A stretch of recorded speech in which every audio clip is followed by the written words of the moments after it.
Hello Jays and happy Friday. Today is the last day of the KLHS takeover for Broadcasting 1.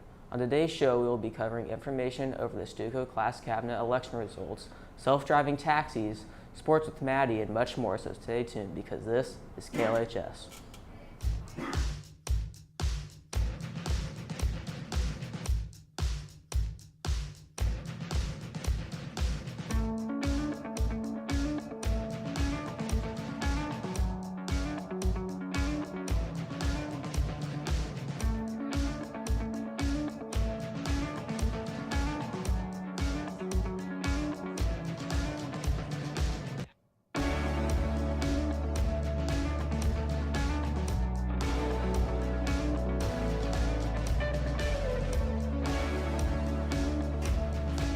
Now we head into our top story with Malachi about self-driving taxis and where they are. Good morning, Blue Jays. It's finally Friday. In today's top story, I want to talk about self-driving cars and how they are evolving. First off, if you don't know what a self-driving car is or have never heard of it, a self-driving car, also known as an autonomous car, driverless car, or robotic car, is a car that is capable of traveling without human input. Yesterday evening, I was in downtown in the city for a draft event, and on my way there, I see a car with a passenger in the back seat, but no driver. But it said taxi on the outside of the car. I was shocked. These self-driving cars are really evolving in today's society. I'm pretty sure we all know who Elon Musk is and how successful he is with the Tesla brand. Tesla reported record profits and record revenues for 2023 as the company heads into a new year facing a number of steep challenges. Profit for the year hit $12.6 billion, more than doubling since 2022 and beating the expectations of most analysts.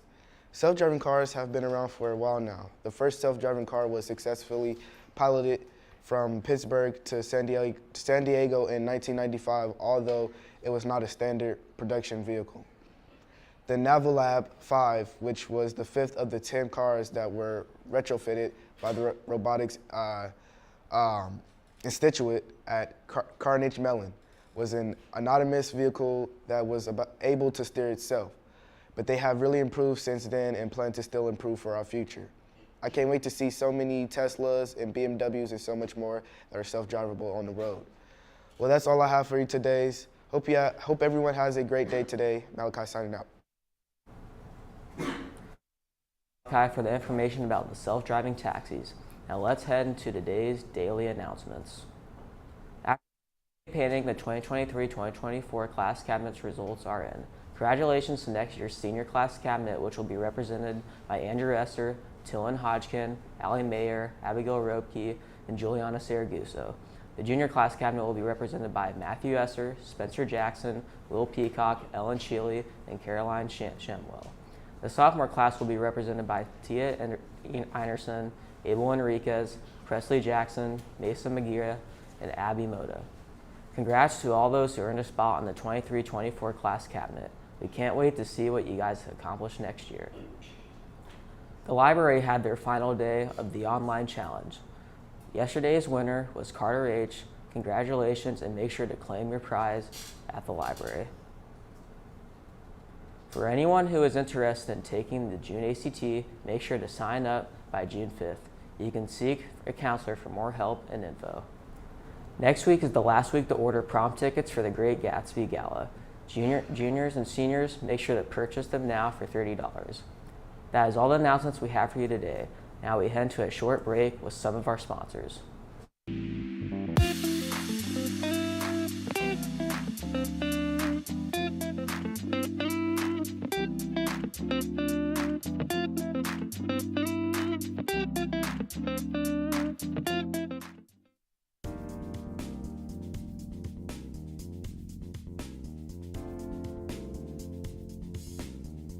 So each game runs a little bit differently based on what's going on. Obviously there are going to be more elements that we need to control if it is like a senior night or a teacher recognition, homecoming, court warming. Those are going to add extra elements in. Typical game day, we would practice a couple days through our script during class. And then when we show up to a game, we usually show up 20 to 30 minutes early.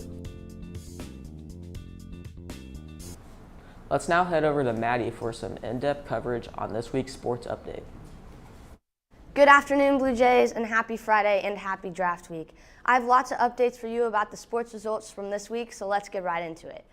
Starting off with our Lady Jays soccer, the Lady Jays had an extremely busy week and played amazing. On Tuesday, when they took on Lee Summit West High School, our JV walked away with a 1-1 tie, while our varsity left with a 4-0 win.